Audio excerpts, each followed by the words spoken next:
Hola, ¿qué tal? Mi nombre es Guadalupe Ailene Pérez Montejo. Soy estudiante del Instituto Tecnológico de Tijuana, la carrera de Ingeniería Industrial en el modo semipresencial. El día de hoy les estaré hablando de la actividad 1 de la materia de Estadística Inferencial, a cargo del profesor Juan José Morales Ibarra. En la introducción a la estadística tenemos que una meta común e importante de la materia de la estadística es la siguiente: aprender acerca de un grupo grande examinando los datos de alguno de sus miembros. En dicho contexto, debemos de conocer algunos términos de forma básica para poder resolver algunos problemas sobre la estadística. Y estos conceptos son: datos. Son el conjunto de información recolectada, como mediciones, géneros, respuesta de encuestas, etc. Estadística. La estadística es la ciencia que se encarga de planear estudios y experimentos, obtener datos y luego organizar, resumir, presentar, analizar e interpretar la información para extraer conclusiones basadas en los datos. Población. Es el conjunto completo de todos los elementos, puntuaciones, personas, mediciones, etc., que se someten a estudio. El conjunto es completo porque incluye a todos los sujetos que se estudiarán. Censo es el conjunto de datos de cada uno de los miembros de la población. Muestra es un subconjunto de miembros seleccionados de una población. Uno de los puntos más importantes a considerar para introducirnos en un pensamiento estadístico es que ya sea que realicemos un análisis estadístico con datos que hemos reunido personalmente o que examinemos uno que ha realizado alguien más, no debemos aceptar a ciegas los cálculos matemáticos. Es necesario tomar en cuenta los siguientes factores: contexto de los datos, fuente de los datos, método de muestreo, conclusiones e implicaciones prácticas. Para aprender a pensar de forma estadística es más importante el uso del sentido común y las consideraciones prácticas que la aplicación de fórmulas y cálculos. Para que nosotros podamos utilizar de forma correcta los datos que estaremos utilizando en nuestros problemas estadísticos, debemos de tener a consideración otro concepto, el cual es el contexto. Y por contexto tenemos el saber de dónde vienen nuestros datos, cómo se obtuvieron, cuál es la razón de obtenerlos. De esta forma, nosotros podemos saber de una forma más clara qué sentido tendrá nuestro ejercicio y sus posibles resultados. Por ejemplo, en la siguiente tabla se nos presentan cierta cantidad de datos que, si bien podemos usar para resolver algunos ejercicios, no sabemos el contexto de ellos, es decir, no sabemos a qué fuente pertenecen, cómo se obtuvieron y qué podemos concluir con la información obtenida. Pero si a estos datos le añadimos una descripción como la siguiente: se tomaron del conjunto de datos 3 del apéndice B y representan los pesos en kilogramos de estudiantes de la Universidad de Rutgers en Nueva Jersey. Los valores X son los pesos registrados en el mes de septiembre de su primer año de estudios y los valores Y son los pesos correspondientes registrados en abril del siguiente semestre. Por ejemplo, el primer estudiante pesó 56 kilogramos en septiembre y 53 kilogramos en abril. Estos pesos están incluidos en un estudio descrito en el artículo Change in Body Weight and Fitness of Men and Women in the First Years of College, a Study of the Freshman 50, the Hoffman, Policastro, Quick and Lee, Journal of American College Health, volumen 55, número 1. El título del artículo nos indica el objetivo de estudio: determinar si los estudiantes universitarios realmente aumentan 15 libras de peso durante el primer año de estudios, de acuerdo con la leyenda llamada Freshman 50. La descripción del contexto de los datos incluidos en la tabla indica que consiste en datos pareados, es decir, cada par XY de valores está conformado con un peso antes y un peso después para cada estudiante específico incluido en el estudio. La comprensión de este contexto afectará directamente el tipo de procedimiento estadístico que se utilice. En este caso, Lo importante es determinar si los cambios de peso apoyan o contradicen la creencia de que los estudiantes suelen aumentar 15 libras de peso durante el primer año. Con estos primeros conceptos podemos hacer una solución de ejercicios utilizando el sentido común. Debemos determinar si los acontecimientos descritos son A. Imposibles, B. Posibles pero muy improbable o C. Posible pero poco probable. En el primer ejercicio nos dice: los Gigantes de Nueva York derrotaron a los Broncos de Denver en el Super Bowl con un marcador de 120-98. En este caso, yo me puse a investigar y encontré que el marcador más grande en un Super Bowl ha sido de 78-80 aproximadamente, sumando los puntos de ambos equipos. Entonces, si nos vemos a este escenario de 120-98, podemos decir que sería algo imposible, pero sabemos que en el deporte todo puede pasar. Hemos visto, por ejemplo, partidos de soccer en el cual creemos que pues quizás no es posible meter 10 goles y ha sucedido. Entonces, podemos decir que en este caso esta opción es posible, pero poco probable. O sea, puede llegar a suceder un marcador así, pero es muy poco probable que suceda. Nuestro siguiente caso es: todos los magistrados de la Suprema Corte de Estados Unidos tienen la misma fecha de cumpleaños. En este caso también optaremos por posible pero poco probable, ya que si bien podemos encontrar a dos personas que cumplan años el mismo día, sería demasiada casualidad que todos los integrantes de cierto grupo, en este caso de la Suprema Corte, cumplan años el mismo día. Entonces, por eso determinaremos que es posible pero poco probable. Ahora hablaremos de los tipos de datos. Uno de los objetivos de la estadística es realizar inferencias o generalizaciones acerca de una población. Así que por esta razón necesitamos saber el significado de parámetro y de estadístico. Estos términos se utilizan para distinguir entre los casos en los que contamos con los datos de una población completa y los casos donde contamos con los datos de una muestra. Un parámetro es una medición numérica que describe algunas características de una población. Un estadístico es una medición numérica que describe algunas características de una muestra.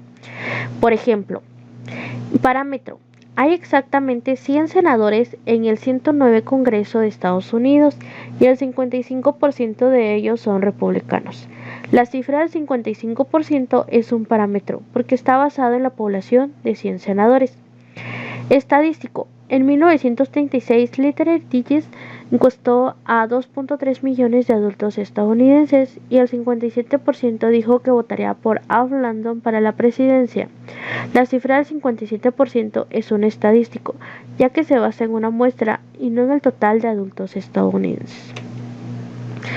En el siguiente ejercicio, determinar si el valor dado es un estadístico o un parámetro. Ingreso y educación.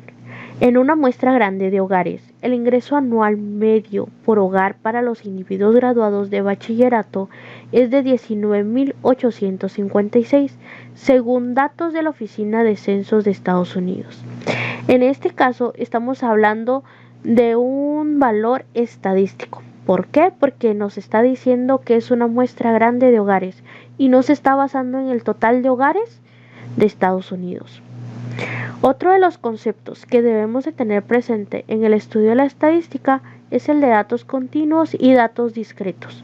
Los datos discretos resultan cuando el número de valores posibles en un número finito o un número que puede contarse, es decir, el número de valores posibles es 0, 1, 2, etc.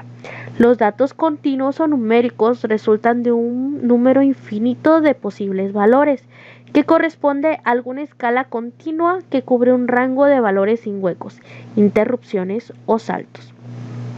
Ejemplo: datos discretos. El número de huevos que ponen las gallinas son datos discretos porque representan conteos. Datos continuos. Las cantidades de leche que producen las vacas son datos continuos porque son mediciones que pueden tomar valor dentro de un continuo. Durante un año, una vaca produce una cantidad de leche que puede ser cualquier valor dentro de 0 y 7.000 litros. Es posible obtener 5.678.1234 litros porque la vaca no está restringida a cantidades discretas, como los datos discretos. En el siguiente ejercicio, determinar si los valores dados provienen de un conjunto de datos discretos o continuos. Dispositivos para cruzar las calles. En la ciudad de Nueva York hay 3.250 dispositivos para cruzar las calles. Los peatones tienen que presionar un botón de dichos dispositivos ubicados en las intersecciones de tránsito para controlar las luces del semáforo. Se descubrió que 2.500 de dichos dispositivos no funcionan, según datos del artículo Forex Sites in New York City Fish Bureau de Michael Lloyd, New York Times. Aquí tenemos una serie de datos discretos. ¿Por qué? Porque nos está dando ya la cantidad de dispositivos y porque son datos que no están dentro de un marco continuo, tienen un límite y representan un conteo. Ahora hablaremos del pensamiento crítico. Es fácil ingresar datos en una computadora y obtener resultados. Sin embargo, a menos que los datos se elijan de forma cuidadosa, el resultado podría ser inútil. En lugar de utilizar fórmulas y procedimientos de manera irreflexiva, debemos pensar de manera cuidadosa en el contexto de los datos, la fuente donde se obtuvieron, el método utilizado para recolectarlos, las conclusiones obtenidas y las implicaciones prácticas. Es aquí donde tenemos que utilizar el pensamiento crítico. A continuación, utilizaremos el pensamiento crítico para elaborar una conclusión alternativa o correcta en los siguientes cuestionamientos. Perfil racial. Un estudio reveló que en el condado de Orange se expiden más multas por exceso de velocidad a los individuos de grupos minoritarios que a los caucásicos. Conclusión. En el condado de Orange, los individuos de grupos minoritarios exceden la velocidad límite más que los caucásicos. En mi conclusión, yo me atrevo a decir que quizás los policías tienden a detener más a los individuos de grupos minoritarios porque los pueden tener en un concepto de ser personas peligrosas, y entonces es por eso que las personas de grupos minoritarios tienen más multas que los caucásicos. Además, sabemos que Estados Unidos es un país donde existe discriminación hacia otras razas. Entonces podemos decir que los policías se tienden más a llevar a esta característica. Si ven a un individuo de un grupo minoritario o de una raza distinta a la de ellos, puede que los detengan más que a las personas de su misma raza. Utilizar el pensamiento crítico para indicar lo que se pide. Árbol de Navidad. El proveedor de servicio de Internet America Online realizó una encuesta entre sus usuarios y les preguntó si preferían un árbol de Navidad real o uno artificial. AOL recibió 7.073 respuestas y 4.650, es decir, más de la mitad de ellas indican preferencia por un árbol real. Puesto que 4.650 representa el 66% de las 7.073 respuestas, podríamos concluir que alrededor del 66% de las personas que celebran la Navidad prefieren un árbol real. ¿Por qué? Yo pienso que las personas prefieren un árbol real de Navidad a uno artificial porque el árbol representa un elemento importante en estas fechas. Entonces podemos decir que sería más significativo un árbol real que uno artificial. Y también porque en Estados Unidos hay personas que son muy empáticas con el medio ambiente y creo que optan por los árboles reales, ya que piensan que de esta forma no dañan tanto al medio ambiente que si compran un árbol artificial. Recolección de datos muestrales. Los métodos estadísticos se rigen por los datos recabados. Por lo regular obtenemos datos de dos fuentes distintas, los estudios observacionales y los experimentos. En un estudio observacional vemos y medimos características específicas, pero no intentamos modificar a los sujetos que estamos estudiando. En un experimento aplicamos algunos tratamientos y luego procedemos a observar sus efectos sobre los sujetos. En los experimentos los sujetos se denominan unidades experimentales. Ejemplos. Estudio observacional. Un buen ejemplo de un estudio observacional es aquel en el que se encuesta a los individuos, pero sin aplicarles ningún tratamiento. La encuesta de Literate Digest, en la que se preguntó a los participantes por quién votarían en la elección presidencial, es un estudio observacional. Se interrogó a los individuos en relación con sus preferencias electorales, pero no se les aplicó ningún tipo de tratamiento. Experimento. En el experimento de salud pública más grande que se haya realizado, un grupo de 200.745 niños recibieron un tratamiento en que consistía la vacuna de Salk, mientras que un grupo de 201.229 niños recibieron un placebo. Las inyecciones de la vacuna de Salk constituyen un tratamiento que modificó a los sujetos, por lo que se trata de un ejemplo de experimento. Ahora bien, ya con estos conceptos vamos a determinar si la descripción dada corresponde a un estudio observacional o a un... Nuestro ejercicio dice lo siguiente. Prueba de la equinacia. Un estudio sobre la eficacia de la equinacia incluyó 707 casos de infecciones del tracto respiratorio superior. Se administró equinacia a 337 niños infectados, en tanto que 370 niños infectados recibieron placebos. Según datos de Efficacy and Safety of Equinase in Treating Upper Respiratory Tract Infections in Children, de Taylor, in a Journal of the American Medical Association, volumen 290, número 21. Podemos decir que aquí tenemos un estudio experimental, ya que se está aplicando ciertos datos y a la vez se están obteniendo resultados a partir de algunas vacunas que se le aplicaron a niños. Ya sea que se realice un estudio observacional o un experimento, es importante elegir la muestra de sujetos de forma tal que represente a la población general. Aunque las muestras de respuestas voluntarias son muy comunes, sus resultados no suelen ser útiles para hacer inferencias válidas acerca de poblaciones más grandes. Algunas de las formas más comunes de obtener las muestras son las siguientes. Muestra aleatoria. Los miembros de la población se seleccionan de forma que cada miembro individual tenga la misma posibilidad de ser elegido. Muestra sistemática. Elegimos algún punto de partida y luego seleccionamos cada quésimo, por ejemplo, cada 50º elemento de la población. Muestreo de conveniencia. Simplemente se utilizan resultados que sean muy fáciles de obtener. Muestreo estratificado. Subdividimos a la población en al menos 2 subgrupos o estratos diferentes, de manera que los sujetos que pertenecen al mismo subgrupo compartan las mismas características, como el género o la categoría de edad, y luego obtenemos una muestra de cada subgrupo o estrato. Muestreo por conglomerados. Primero dividimos el área de la población en secciones o conglomerados, luego elegimos al azar algunos de estos conglomerados y después elegimos a todos los miembros de los conglomerados seleccionados. En el siguiente ejercicio, identifica el tipo de muestreo que se utilizó: aleatorio, sistemático, de conveniencia, estratificado o por conglomerados. Puesto de revisión de sobriedad. El autor fue observador en un puesto de revisión de sobriedad de la policía de la ciudad de Poughkeepsie, donde se tenía entrevistada a cada quinto conductor. El autor fue testigo del arresto de un exalumno.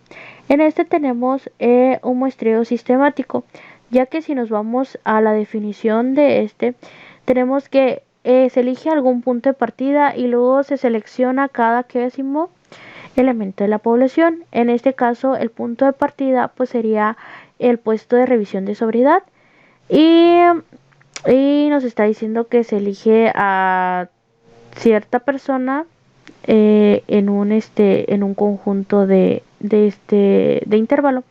Entonces se detenía a cada quinto conductor. Por eso determinamos que es un muestreo sistemático. Muy bien, ahora vamos a entrar al capítulo 2, el cual es resumen y gráfica de datos. Como subtema tenemos las distribuciones de frecuencias. Una distribución de frecuencias o tabla de frecuencias indica cómo un conjunto de datos se divide en varias categorías o clases. al listar todas las categorías junto con el número de valores de los datos que hay en cada una. Vamos a ver algunas definiciones importantes. Los límites inferiores de clases son las cifras más pequeñas que pueden pertenecer a las diferentes clases. Los límites superiores de clases son las cifras más grandes que pueden pertenecer a las diferentes clases. Las fronteras de clases son las cifras que se utilizan para separar las clases, pero sin los espacios creados por los límites de clase. Las marcas de clase son los puntos medios de las clases, y la anchura de la clase es la diferencia entre dos límites inferiores de clase consecutivos o dos fronteras inferiores de clase consecutivas en una distribución de frecuencias. Vamos a ver el procedimiento para construir una distribución de frecuencias. Primero tenemos que determinar el número de clases que deseamos, el cual debe estar entre un número entre 5 y 20. El número que elijamos puede verse afectado por la comodidad de usar cifras enteras. Ahora vamos a ver que para calcular la anchura de la clase, aquí tenemos una formulita en la cual tenemos que tomar nuestro valor más alto y ese valor restarlo entre el valor más bajo. Este resultado lo vamos a dividir entre el número de clases que vamos a trabajar. Como paso número 3, dice, comience por elegir un número para el límite inferior de la primera clase. Elija el valor del dato más bajo o un valor conveniente que sea un poco más pequeño. Como paso número 4, usando el límite inferior de la primera clase y la anchura de la clase, proceda a listar los demás límites inferiores. Sume la anchura de clase al límite inferior de la primera clase para obtener el segundo límite inferior. Después sume la anchura al segundo límite inferior para obtener el tercero y así sucesivamente. Anote los límites inferiores de clase en una columna vertical y luego proceda a anotar los límites superiores de clase. Tome el valor de cada dato y ponga una marca en la clase adecuada. Agregue las marcas para obtener la frecuencia total de cada clase. Aquí tenemos un ejemplo en el cual nos dice que utilicemos los pulsos de las mujeres de la tabla 2.1, que es la tabla que tenemos aquí, y sigamos el procedimiento anterior para construir la distribución de frecuencias de la tabla 2.2, que es esta tabla, y nos pide 7 clases. Entonces, aquí tenemos esta tabla en donde tenemos pulsos. Tenemos pulsos de mujeres y pulsos de hombres. En este caso nos está diciendo que tomemos en cuenta el pulso de mujeres.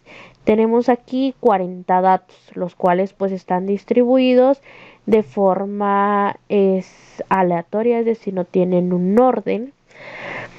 Y de este lado tenemos los pulsos de mujeres en intervalos. Si nos damos cuenta, aquí tenemos 1, 2, 3, 4, 5, 6, 7. Ya tenemos las 7 clases, es decir, 7 intervalos. Y aquí tenemos la frecuencia por cada intervalo. Ahora bien, si tomamos los pasos del procedimiento, nos está diciendo que primero seleccionemos el número de clases que vamos a trabajar. En este caso, el ejercicio nos está pidiendo 7 clases.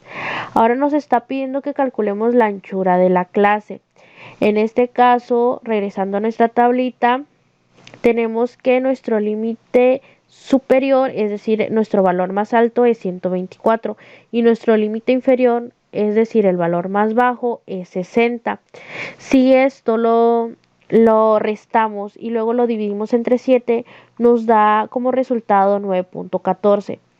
En este caso no podemos trabajar con números decimales, entonces tenemos que tomar el siguiente número entero a considerar, en cuál sería 10. Entonces la anchura de nuestra clase sería de 10. Si nos regresamos aquí a esta tablita, nos damos cuenta que de 60 a 69 tenemos 10 datos. De 70 a 79, 10 datos. De 80 a 89, 10 datos. De 90 a 99, 10 datos. De 100 a 109, 10 datos. De 110 a 119, 10 datos. Y de 120 a 129, 10 datos. Entonces sí se está cumpliendo con la anchura de la clase, en el cual nos dice que tenemos que tener 10 datos dentro de nuestras 7 clases. Ahora dice, elija 60 como primer límite inferior de clase, ya que es el valor más bajo de la lista y es un número conveniente. Ahora dice que a este número le vamos a sumar la anchura de clase, es decir, a 10 le vamos a sumar 70 para determinar el segundo límite inferior de clase, el cual nos va a quedar en 70. Y así vamos a continuar con todos los números para seguir determinando los límites inferiores, es decir, a 70 le vamos a sumar 10 y serían 80, a 80 le vamos a sumar 10 y serían 90, a 90 le vamos a sumar 10, nos quedaría 100, 100 le vamos a sumar 10, nos quedarían 110, a 110 le vamos a sumar 10 y nos quedaría 120.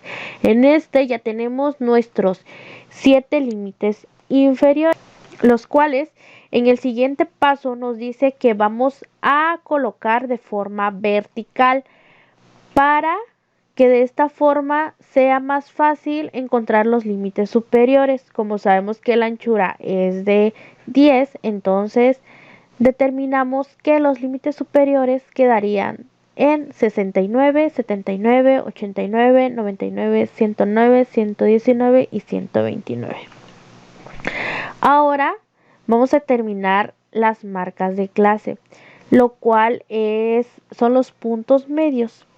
Si nos vamos aquí otra vez a la tablita, tenemos que, para sacar la marca de clase, tenemos que sumar nuestro límite inferior y nuestro límite superior y esto dividirlo entre 2. Es decir, sacar el promedio de nuestro intervalo o de nuestra clase que vamos a trabajar. En este caso tenemos que tener 7 marcas de clase, 7 promedios. Y aquí tenemos 1, 2, 3, 4, 5, 6, 7. Entonces, aquí están todos los puntos medios de nuestros intervalos. El primero nos quedaría en 64.5, el segundo en 74.5, el tercero en 84.5, quinto 94.5, así, y el último sería 124.5. Ahora bien, vamos a hacer uso de nuestra aplicación de Minitab para graficar estos datos y ya lo hicimos de forma manual, ahora lo vamos a hacer de forma gráfica o de forma práctica.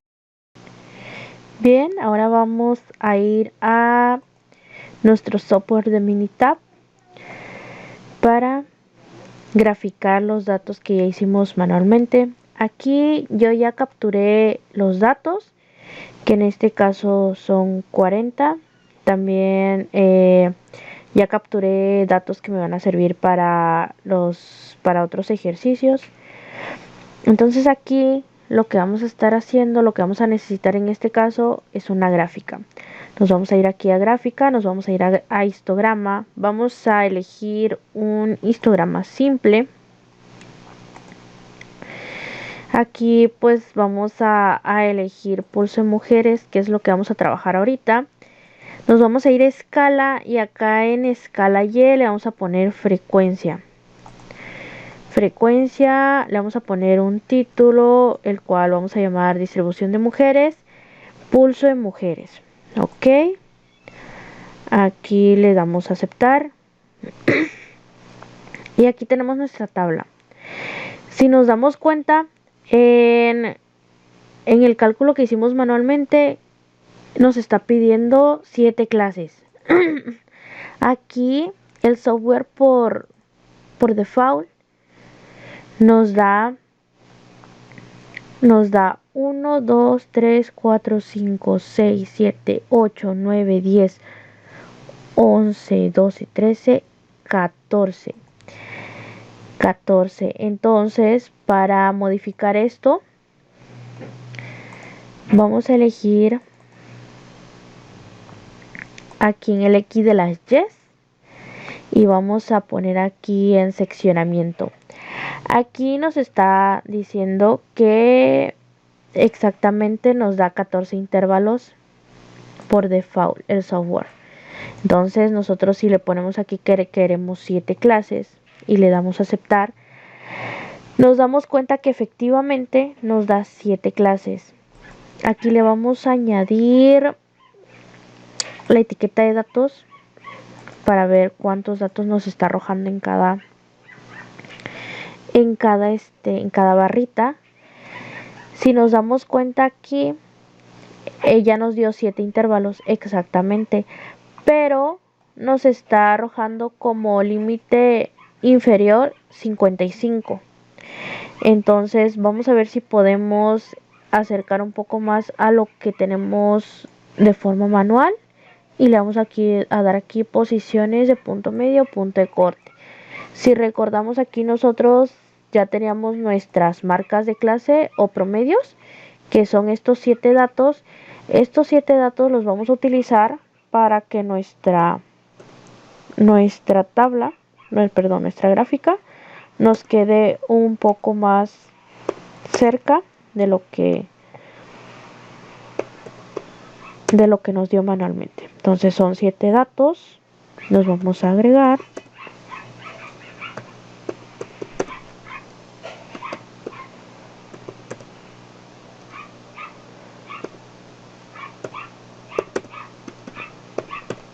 Ahí está. Creo que tenemos 1, 2, 3, 4, 5, 6, 7. Le vamos a dar a aceptar. Aquí ya tenemos 1, 2, 3, 4, 5, 6, 7. Y si nos damos cuenta en la frecuencia, vamos a analizar si nos da un poco más cercano a lo que hicimos de forma manual. Aquí tenemos 12, 14, 11. Vamos a regresar a nuestra tabla. Aquí tenemos 12, 14, 11. Aquí tenemos 1, 1, 0, 1. Y aquí nos quedó 1, 1, 0, 1. Si nos damos cuenta, nuestra frecuencia nos quedó exactamente igual a lo que nos dio en de forma manual. Ok. Ahora vamos a continuar con nuestra presentación. Ahora hablaremos de las distribuciones de frecuencias relativas. En una distribución de frecuencias relativas, la frecuencia de una clase se sustituye con una frecuencia relativa, una proporción o una frecuencia porcentual, un porcentaje. Aquí ahora vamos a hablar de porcentajes. Si nos damos cuenta, aquí tenemos otra vez el pulso de mujeres, pero ahora vamos a hablar de forma porcentual. Aquí tenemos otra fórmula en la cual nos dice que para sacar nuestro porcentaje de cada intervalo, vamos a tomar ahora la frecuencia de clase, que sería lo que tenemos en esta tabla, que serían 12, 14, 11, 1, 1, 0, 1. Y ahora esto lo vamos a dividir entre la suma de todas las frecuencias. En nuestro total de datos, aquí dijimos que teníamos 40 datos. Entonces, cada frecuencia la vamos a dividir entre 40. Ese resultado lo vamos a multiplicar por 100 y de esa forma vamos a obtener nuestro porcentaje, nuestra distribución de frecuencias relativas. Si bien, por ejemplo, tenemos aquí que 12 entre 40 por 100 nos da 30%, 14 entre 40%, 35%, 11 entre 40%, 27.5%, 1 entre 40%, 2.5%, y así sucesivamente. Ahora, con la ayuda de Minitab, vamos a graficar esto. Otra vez vamos a elegir histograma, vamos a elegir histograma simple. Ahora aquí en escala, en Y, en lugar de poner frecuencia como lo hicimos hace rato, ahora vamos a poner porcentaje. Aquí en etiquetas le vamos a poner lo mismo, pero aquí le vamos a poner distribución de frecuencias por porcentaje del pulso de mujeres. Le vamos a dar en aceptar. Le vamos a dar a aceptar. Aquí, si nos damos cuenta, otra vez el software por default nos arrojó 14 intervalos. Vamos a hacer lo mismo que hace rato. Bueno, aquí antes le vamos a añadir a nuestras barritas la etiqueta de datos. Ahora sí, vamos a hacer nuestro seccionamiento. Vamos a poner aquí 7 intervalos, que es lo que nos interesa. Y aquí vamos a volver a utilizar nuestras marcas de clase.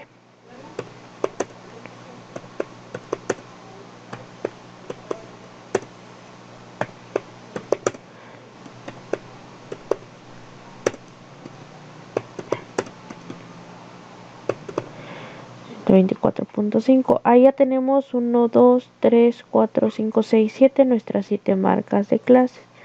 Ahora le vamos a dar aquí. Y aquí podemos ver que ya nos arrojó justo lo que nos está dando acá. Tenemos 30, 35, 27.5, 30, 27.5, tenemos 2.5, 2.5, 0 y 2.5. Justo pues lo que tenemos acá. De esta forma ya estamos representando de forma gráfica nuestros resultados. Ahora bien, vamos a dejar este video hasta aquí y los veré en un próximo video para continuar con los siguientes ejemplos de distribución de frecuencias y sobre los otros subtemas de este capítulo.